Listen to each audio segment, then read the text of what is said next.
Dr. Kelvin Rourke had never felt more out of place in his entire life, and he had once given a presentation on mammalian mating rituals to a room full of nuns. But this was something else entirely. The Galactic Wildlife Summit was being held on Station Kepler 442, a gleaming monument to interstellar cooperation that orbited a planet nobody could pronounce without coughing. Kelvin stood in the grand auditorium, clutching his Earth coffee like a lifeline, surrounded by what looked like the universe's most bizarre costume party. Except everyone else was born looking like that.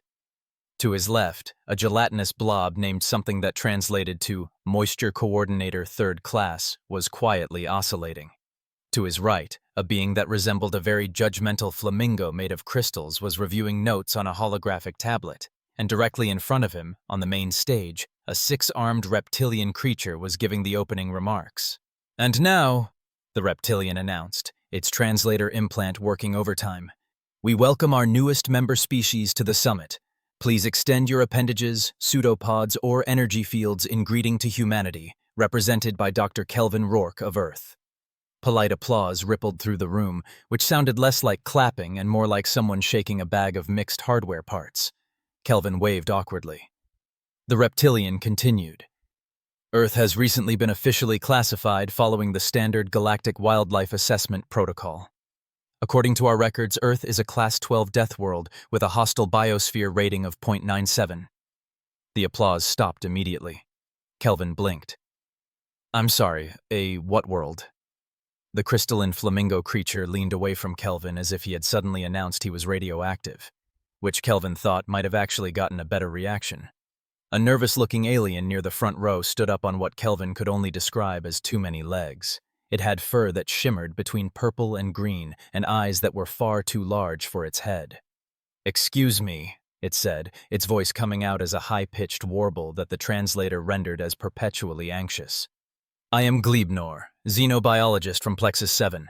I have several questions about your planet's ecosystem." "Sure," Kelvin said, taking a sip of his coffee. "Fire away." Glebnor flinched at the word fire. "Your planet has multiple species capable of killing an adult human, yes?" "Well, yeah. I mean, obviously. Bears, big cats, sharks, crocodiles, hippos, elephants, Cape buffalo, box jellyfish, various snakes, some spiders, a couple of fish, certain octopi if you're unlucky." Kelvin started counting on his fingers and then gave up. "You know what? It would be faster to list the things that can't kill us." The room had gone completely silent. Glebnor's fur had turned a solid gray color. "And you," Glebnor continued weakly, "you coexist with these creatures?" "I mean, we try to stay out of their way, mostly. Common sense stuff. Don't swim in crocodile-infested waters. Don't pet the bears. Keep your distance from hippos because those things are absolutely terrifying and will mess you up for no reason." Kelvin smiled. "But yeah, we actually keep a lot of them in these places called zoos so people can look at them.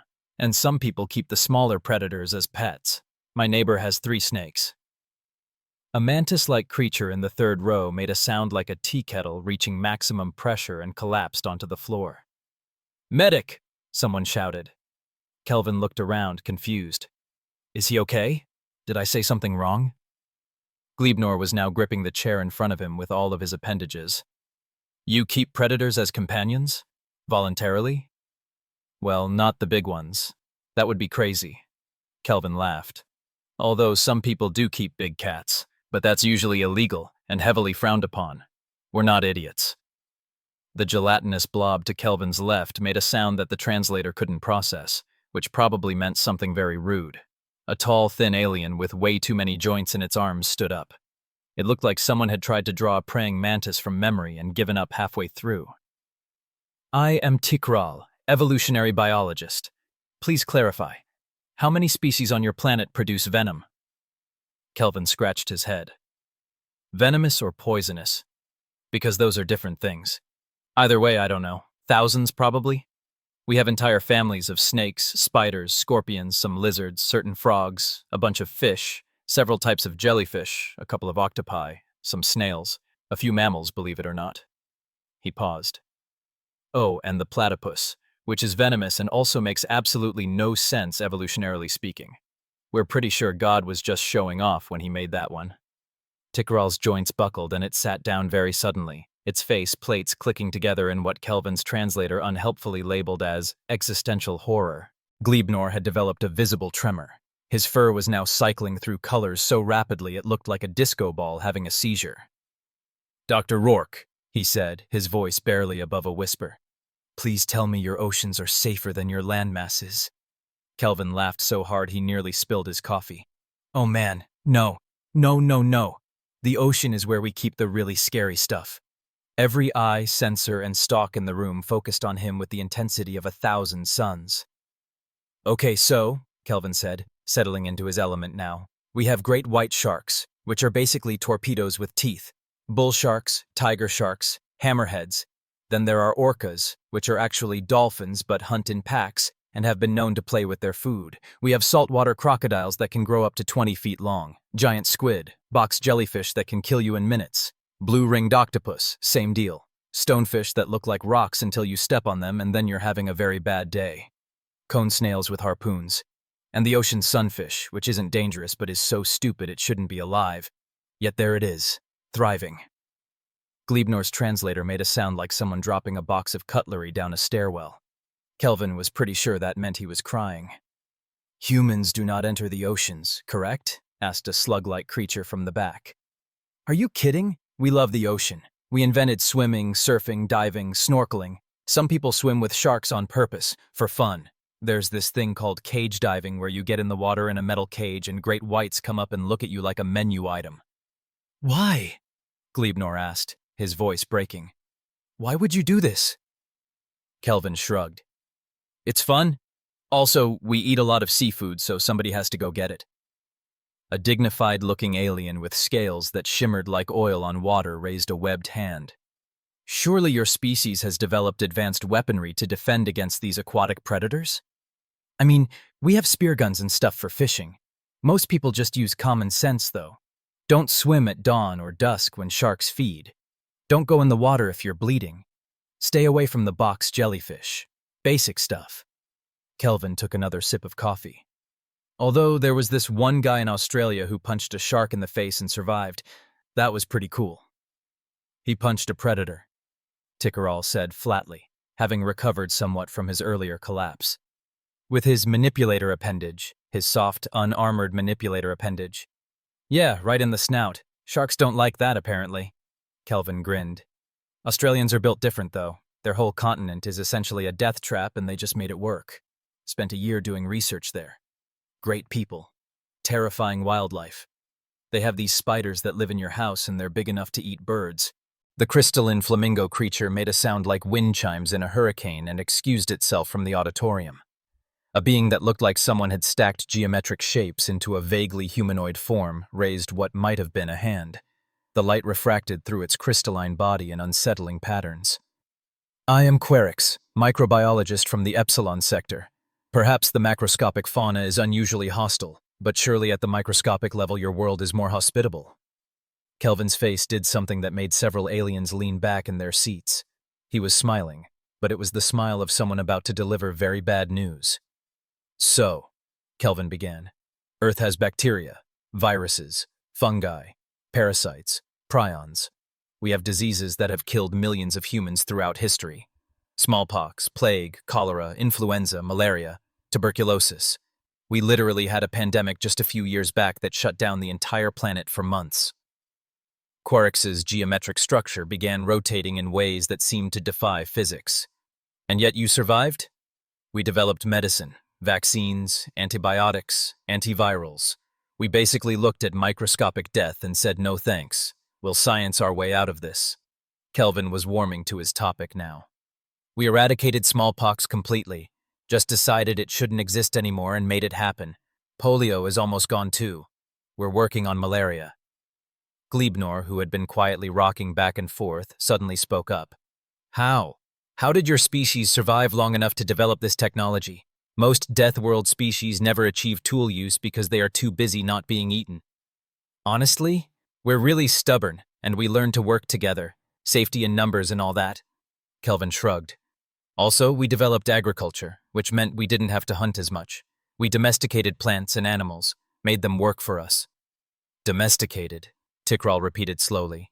You altered other species to serve your needs. Well, when you say it like that, it sounds sinister. We just bred the nice cows and the wheat that didn't blow away in the wind. Kelvin paused. Although we did turn wolves into pugs, which in hindsight might have been taking it too far.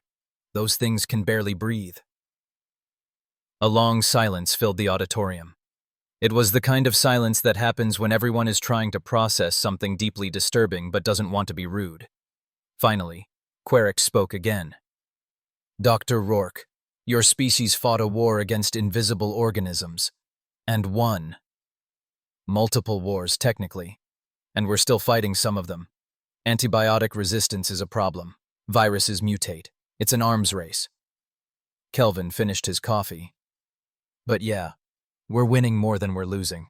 The gelatinous blob made a sound like a drain unclogging and oozed toward the exit. An elderly alien that resembled a massive slug with ornate crystalline protrusions growing from its back slowly undulated toward the front of the room. Its translator tagged it as Ambassador Ploon, Senior Ecological Advisor to the Galactic Council. When it spoke, its voice carried the weight of someone who had seen too much and was about to see even more. Dr. Rourke, Ploon said carefully, I have one final question.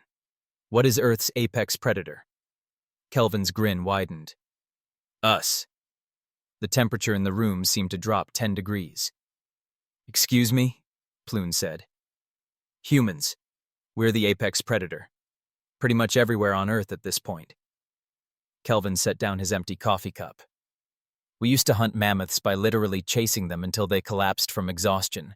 Humans can run longer than almost any other animal on the planet. We just don't stop. We're like the horror movie villain that keeps getting back up. Glebnor made a sound like a squeaky toy being stepped on repeatedly. We also developed tools, Kelvin continued, clearly enjoying himself now. Spears, bows, guns, nets, traps. We developed agriculture and changed entire landscapes to suit our needs. We built cities. We created artificial light so we could work at night. We learned to control fire, which most animals are terrified of, and we used it to cook our food and stay warm in clear forests. Tikral's joints were clicking together like castanets. You mastered fire? Oh yeah, like tens of thousands of years ago. It's kind of our thing. Kelvin nodded enthusiastically. We also split the atom, went to our moon, sent probes out of our solar system, and figured out genetic engineering. We cloned a sheep once just to see if we could. And the other predators on your world, Ambassador Ploon asked slowly, they coexist with you peacefully? Not exactly. We kind of killed a lot of them. Hunted some species to extinction, destroyed habitats, changed the climate by burning fossil fuels, which was an accident, but we're working on fixing it now. Kelvin had the decency to look slightly embarrassed. We're trying to be better about conservation these days. Turns out being an apex predator comes with some responsibility. The room had gone completely still. Even the ambient hum of the station's life support seemed to have quieted. Dr. Rourke, Ambassador Ploon said, his voice taking on a formal quality. Is Earth currently under quarantine protocols? What? No. We're actually applying to open more trade routes. Why would we be quarantined? Ploon's entire body rippled in what Kelvin's translator unhelpfully labeled as profound concern.